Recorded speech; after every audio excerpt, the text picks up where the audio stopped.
New Black Wall Street Book Club. Evan Jefferson, brother, much love. Educating, elevating, because in knowledge is the power and we'll never give it up. Literature's for the masses. Where to put your money down, now how to watch your assets. Yeah, uplifting others is a passion. My brother Evan, he will turn it into action. New Black Wall Street Book Club. You should come read with us. Yeah, we comprehend and discuss. If we all just come together, there's no limit for us. Here comes your host, New Black Wall Street. Evan, take it away. New Black Wall Street Book Club. All right, my beautiful people, man. Thanks so much for joining us here today on the New Black Wall Street Book Club, where black folk do read. You put in a book, we absolutely will find it. I'm ERGJ, your certified financial educator, CEO of ERGJ Enterprises, ERGJ Black Bazaar, and also international best-selling author of the book, The Black Billionaires Club. A study of black wealth. A study of the 12 richest black people in the world today and how they built their wealth. And I just believe that if you want to be wealthy, you should study wealthy people. Well, guys, not only is it a book, but it's also a club that you can choose to join and get around brothers and sisters who decided to walk away from the crowd of broke, the crowd of confusion, the crowd of complaint, and they decided that we're going to focus on what we can control. And that's helping one another to build, to grow, and to develop. And so we've decided we're just serious about success and serious about winning with money. And we want to help you accomplish all your dreams, your goals as well. Well, simply go to www.theblackbillionairesclub.com, www.theblackbillionairesclub.com, and join the club today. Also, you have an opportunity to support the dream, right? Support the dream. Oh, in case you guys don't know, my goal is to actually build a money school, bring it to our community. Well, if you don't want to join the club, maybe you just want to donate. Well, you can do that as well. Just simply go to my Patreon at patreon.com/ERGJ, patreon.com/ERGJ. Now, I got some shit I wanted to share with you today, guys, because it's been such a beautiful time. And today we're actually going to be talking about, as we're going through the book, Think and Grow Rich, A Black Choice. Think and Grow Rich, A Black Choice. We're going to be talking about this thing called money. That's right. This thing called money, a message on money or money talks. And you would do well to listen. That's what we're talking about today. And I had a wonderful time with just getting a chance to go speak at a high school, or actually go vent at a high school for the Teachers Association. And while I was there, they saw my book and they saw the things that I do, and they asked me to come back and come speak to the kids. So I'm going back on Tuesday, so I'm super excited about that, to share with the kids what I've learned about money. And so hopefully they can avoid some of the mistakes we made, and they can get a better consciousness as relates to this thing called money. So I'm looking forward to that. We're going through the book, Think and Grow Rich, A Black Choice. Think and Grow Rich, A Black Choice. And this is a book that Black Enterprise says is required reading for all African Americans who truly are committed to the pursuit of happiness. Required reading is what Black Enterprise says. Essence Magazine said this book is an inspiring, powerful success guide. And guess what, guys? This little book costs $8. That's it. That's easy. But also found what's easy to do is also easy not to do. And so most people just simply choose not to do. That's just it. But guess what? I'm not concerned about most people. I'm so glad there's a few who do. I'm so glad that there's a few who do. Now, so let's get into this thing today, guys. This is chapter 10, a message on money, or money talks. And you would do well to listen. Let's find out what Mr. Dennis Kimbrough has written us for us to begin to understand. Of course, we do have breakout sessions or deep dive sessions in our Black Billionaires Club, which you can be a part of. Let's read. Here are the quotes for this chapter. The first one's from George Bernard Shaw. He says this: "It is the first duty of every man not to be poor." George Bernard Shaw says the first duty of every man not to be poor. Now, I don't know about you, but as I go around, I talk to people about money, you would probably be amazed how uncomfortable it is to talk about getting rich and talk about building wealth. It's like a I don't know what it is, but we're so conditioned or so comfortable with being broke that for somebody to even talk about being rich, we get a little uncomfortable. To me, that's strange. That we made broke comfortable and rich uncomfortable. It should be around like I should be uncomfortable being broke. It's normal for me to be rich, but no, that's not the way it is. The way it is that it's uncomfortable being rich, and it's normal to be broke. Something's wrong. Something is wrong. So it's your first duty of every man not to be poor. Miss Sophie Tucker says, I've been rich and I've been poor, and rich is better. I've been rich and I've been poor, and rich is better. Everybody put in console, rich is better. Rich is better. Michael Novak goes on to say this: the only thing you can learn by studying poverty is how to be poor. The only thing you can learn by studying poverty is how to be poor. Well, how many guys have decided you're going to study rich so you can be rich? Or you're going to study wealth so you can be wealthy? The only thing that you can learn from studying poverty is how to be poor. Clara Looper says this: money doesn't talk, it screams. Money doesn't talk, it screams.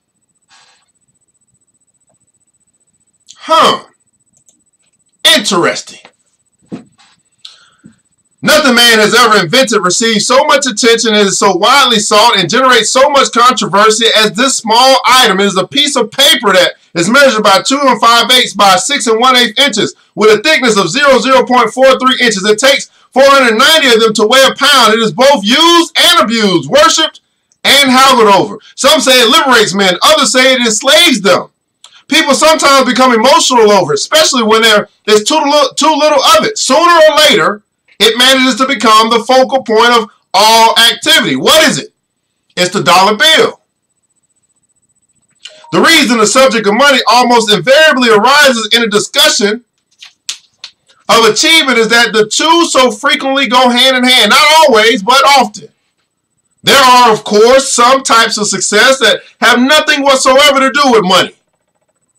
But there are many others in which financial rewards follow great achievements. And the promise of those rewards sometimes inspires those achievements to start with.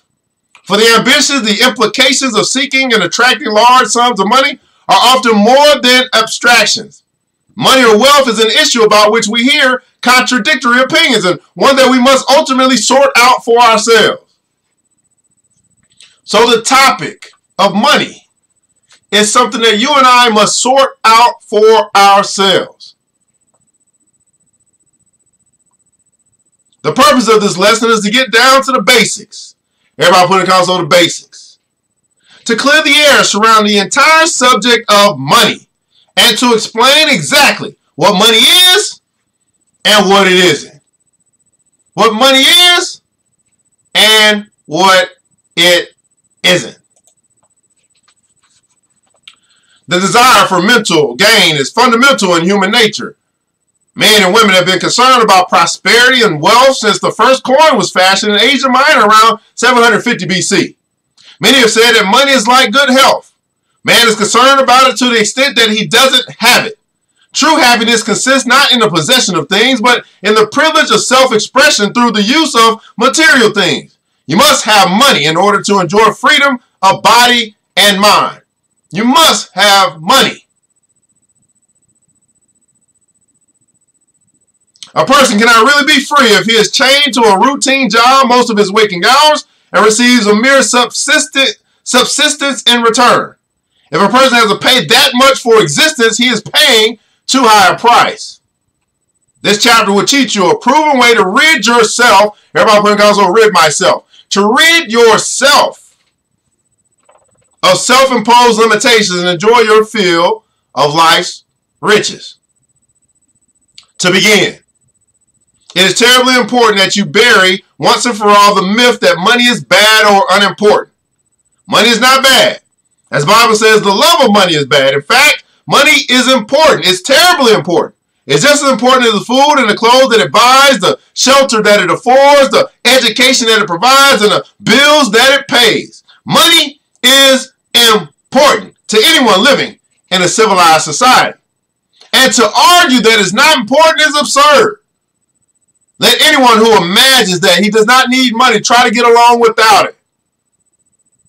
Let's be realistic enough to face the facts of life and demand from life the best that it can give. Nothing will take the place of money in the area in which money works. Money is important.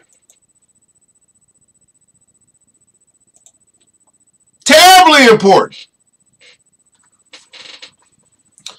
It's your right to be rich. This is hard for people to accept right here. It's your right to be rich. It's a hard one for people to accept that it's their right to be rich. They don't want to do that. Maybe because that puts them into a place where they're actually held accountable for going to get those things, I guess. It's your right to be rich. Money is a great motivator. Increasing your net worth, accumulating wealth in order to help others, and carrying money for the advantages that it can offer you and your family are worthwhile objectives. The availability of money frees your mind to concentrate on achieving your goals. If you know that your expenses are covered and you're relieved of the worry that comes with meeting your debts, you can devote all of your time and energy to achieving your objectives. And achieving them becomes easier. You feel relaxed and at ease. You attract others because they are attracted to you. There's also a peace of mind that comes with financial security that allows you to set your own agenda for your life. A healthy investment portfolio eliminates many of the what-ifs associated with money worries. You no longer haggle over unexpected expenses that could throw your business or family budget into a tailspin. You can make career and business decisions based on merit rather than expediency. And you can take a chance on an idea that has great potential if you know you are protected against disaster. A healthy cash reserve is the best protection against financial ruin. But most people, unfortunately, don't bother to build cash reserves. They just don't bother. Perhaps one of the greatest shocks I ever received was one that I encountered when I began lecturing on success. I soon realized that many who attended my lectures were still trying to resolve the inner conflict of whether they should actually desire prosperity. Think about that for a second. A conflict on the inside about whether it's moral or ethical or it's okay to desire prosperity. As I said, it's normal to be broke. It's weird to be prosperous. It's weird to want the good life. It's weird to want to be rich. It's normal to be broke. Does anybody else see a problem with that? I mean, I'm not the only one that says there's something ain't right about this. Stinking thinking that will make it normal to be broke, abnormal, weird, strange to be rich.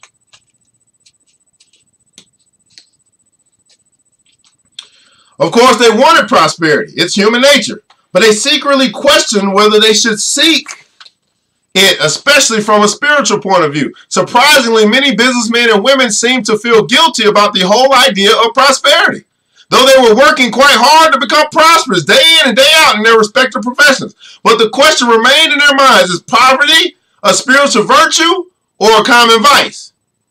This discord in their thinking was creating a tug-of-war in their affairs, which neutralized their efforts to succeed no matter how much work they put forth. It became apparent that it would take the expression of some bold, even shocking ideas on the subject of wealth to blast these individuals out of their confining beliefs, which had chained them to the anchor of mediocrity. That is why this chapter is so important. Everybody put in comments, so money is important. Money is important.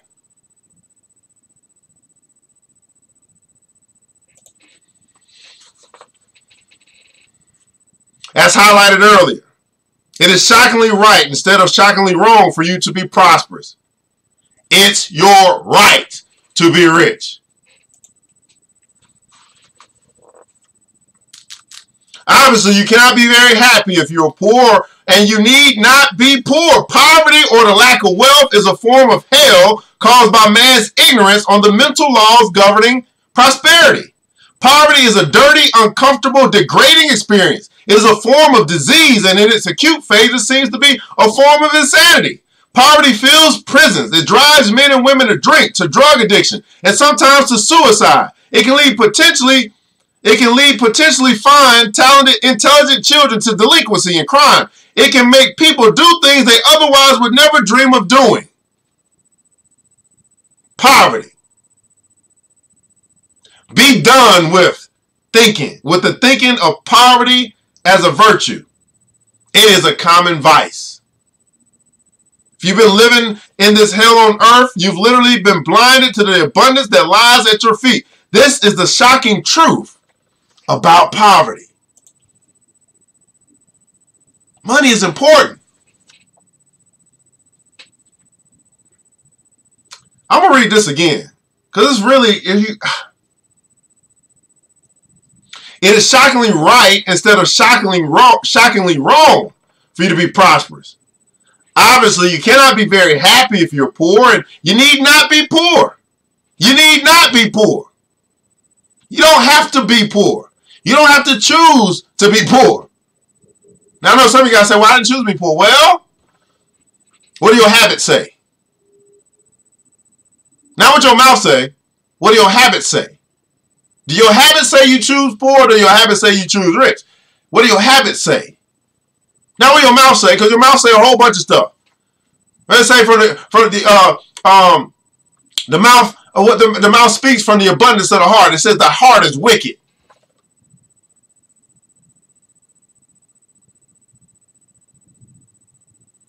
So you choosing poor? If I look at your habits, we were to analyze your habits when it comes to money and that which it is good for. We were to analyze that. That's why I say all I need to do is see your bank account, see your expenses. I can tell you what you value. That's all I need to see. I don't even need to do a whole budget. All I need to see your expenses. Okay, this was important to you. This was important to you. This was important to you. This is where you spend all your money at. That's all I need to see. Where you spend your money shows what you value. Now, here's where most people are. Most people, they talk about what they value, but then they do the exact opposite when it comes to where they spend their money. Oh, man, we need to practice group economics. Oh, I'm pro-black. Oh, I'm conscious. And then you look at where they spend their money. Well, hold up a second. It's not consistent with what you're talking about. They're walking contradiction. Say one thing, do another. What's the truth? The truth is where they spend their money. Woo! Poverty or the lack of wealth is a form of hell caused by man's ignorance of the mental laws governing prosperity. Poverty is a dirty, uncomfortable, degrading experience. It's a form of disease and in its acute phase seems to be a form of insanity. Poverty fills prisons. It drives men and women to drink, to drug addiction, and sometimes to suicide. It can lead potentially fine, talented, intelligent children to delinquency and crime. It can make people do things they otherwise would never dream of doing. Rob. Stuff like that. Be done with the thinking of poverty as a virtue. It is a common vice. If you've been living in this hell on earth, you've literally been blinded to the abundance that lies at your feet. This is the shocking truth about poverty.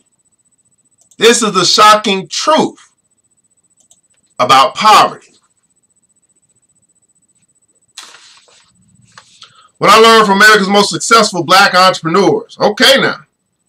Nearly 5 years ago, as a part of my graduate requirements for a doctoral degree, I found myself in an unequivocal position during my oral examination of trying to convince a group of seemingly inconvincible scholars as to my command of the causes of wealth and poverty among third world nations. Halfway through the grueling ordeal, one of my committee members asked, how does a nation choked with poverty reverse its course and create wealth? In my anxiety to answer this question and gain the committee's approval, I cited various reasons why a country would experience poverty or prosperity.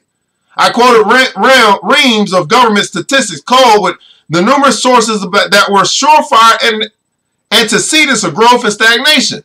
A deafening silence elapsed before the body of scholars confronted me with another barrage of questions. Though I was eventually awarded a doctorate, that same question continued to surface. How does a nation prosper? Now, I think this question should be impersonal for us. How do I prosper? How does a nation prosper? Or better yet, how does an entire race or an individual create success? An idea began to take hold. For the next 5 years, my focus dramatically shifted. I sought out individuals who could provide answers to my probing questions. High-achieving black men and women who had asked these questions themselves. And as a result, I combed the nation interviewing successful black business people, from John H. Johnson of Johnson Publications and Earl Graves of Black Enterprise Magazine to fight promoter Don King and computer entrepreneur Alicia Page, 35 in all, and at a personal expense of $25,000. It was in this laboratory that I saw for myself the qualities and characteristics that are peculiar to economic advancement. Armed with a 3-page questionnaire, I observed these giants up close, charting their every move. From this research, I identified principles. Everybody put in the console principles. I identified principles that revealed 2 separate paths. One to prosperity and the other to poverty. Principles. Principles. Man has been taught that wealth is basically material and therefore ultimately finite. The cornerstone of this thinking is in the philosophy that there are only 2 ways to promote quality in terms of wealth. You either make the rich poor or the poor rich. This illusion is shared by countless Americans. The general idea centers on life as a zero-sum game, that one's gain comes at the expense of another's loss. According to this view, there are only so many jobs to go around, only so much energy to be used, and only so much opportunity to be taken advantage of. A fixed amount of prosperity and a fixed amount of poverty. And it is the luck of the draw as to who will prosper or hunger. Throughout the ages, mankind has been afflicted with such limited thinking and its adherents. But this misconstrues wealth's true nature. Wealth is neither physical nor limited. Wealth takes on contrasting forms: vision, discipline, work, faith, initiative, resilience, desire, ideas, and thought, all unlimited and infinite. Wealth is embodied in a web of enterprise that retains its worth only through constant work, sacrifice, and service. Oftentimes it comes from doing what others consider insufferably boring. Wealth's most salient characteristic is that it's available to all. Wealth's most salient characteristic is that it's available to all. And it's primarily metaphysical and not physical. Consequently, the creation of wealth lies within you, the individual. Consequently, the creation of wealth, the power to create wealth. Now, this is consistent with what was written in the Bible. God is giving you the ability or giving you the power to create wealth, not chase it.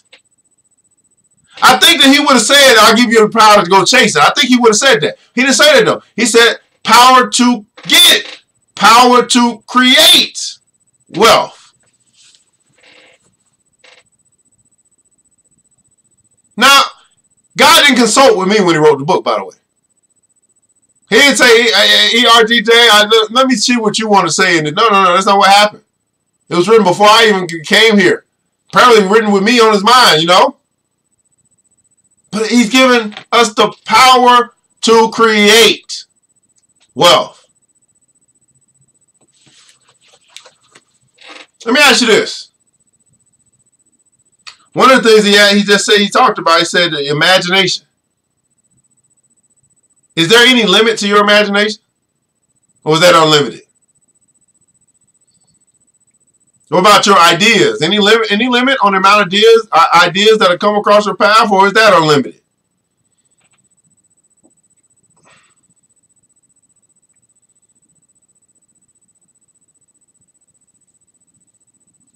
Government cannot provide the answer.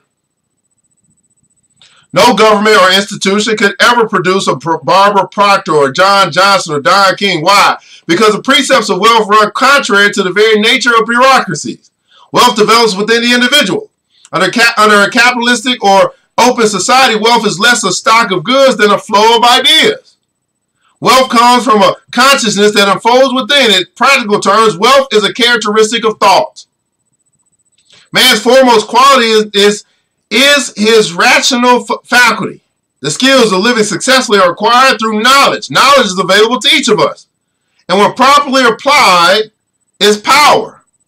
Knowledge, when properly applied, is power. Now you notice that? Like how we've been saying that knowledge is power?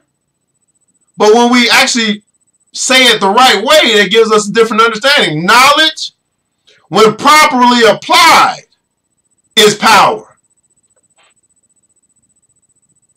Is it possible we've literally been fooling ourselves by what we've been saying? The antithesis of knowledge is ignorance. Our degree of ignorance will determine our place in society. Though each of us is born ignorant and must for a time live in ignorance, those who remain ignorant have only themselves to blame. Uh-oh. Though each of us is born ignorant, not knowing, and must for a time live in ignorance until we know, those who remain ignorant have only themselves to blame. This is why I say you can choose to or you can choose not to, and I'm okay with that. You can choose to learn about money, you can choose not to. I'm okay with that. You can choose to build wealth and you can choose not to. I'm okay with that. You can choose to join the Black Billionaires Club or you can choose not to. I'm okay with that. You can choose to buy an $8 book to change your financial life forever, or you can choose not to. I'm okay with that. Because ultimately, if you remain ignorant on one of these important subjects, one of these major subjects called money, if you remain ignorant, you only have yourself to blame.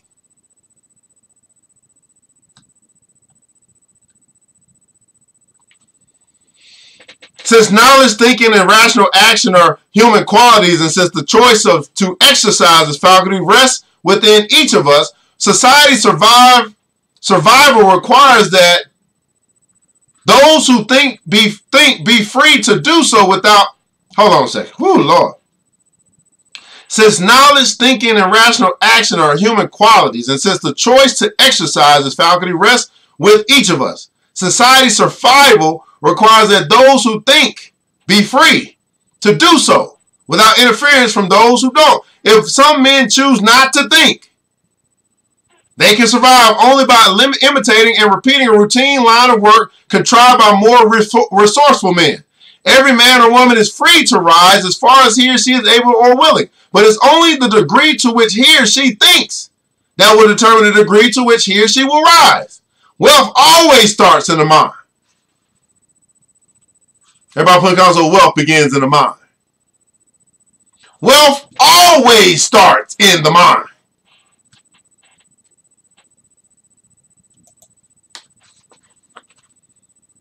With the prosperity consciousness, until mankind reorients its thinking about wealth's true nature, the wreckage of the ghetto and unnecessary failures is mental principle.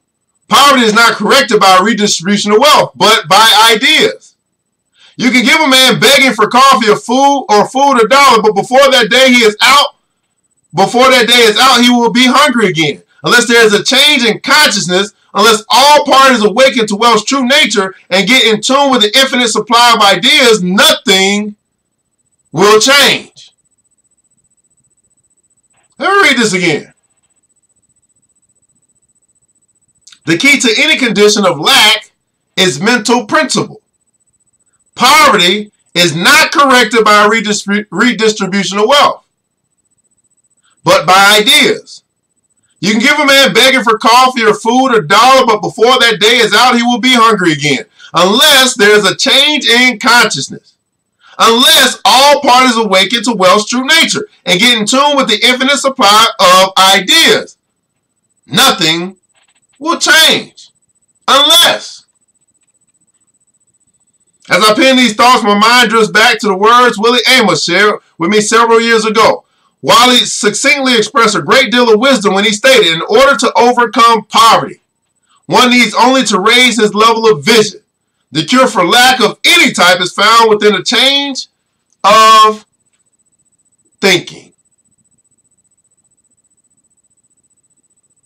Now I find this very interesting, billionaires, because you guys hear me say this all the time. Change the way that you think. You'll change your life forever. You must be wealthy in your mind long before you're wealthy in your wallet.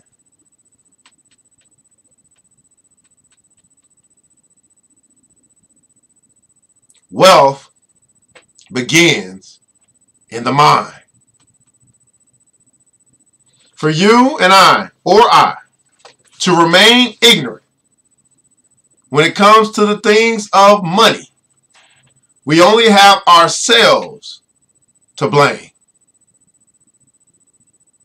Now this takes a whole nother level of maturity to say I'm going to take personal responsibility for the results that I get as it relates to money in my life. You know what the easy thing is to do, guys? The easy thing is to blame everybody else.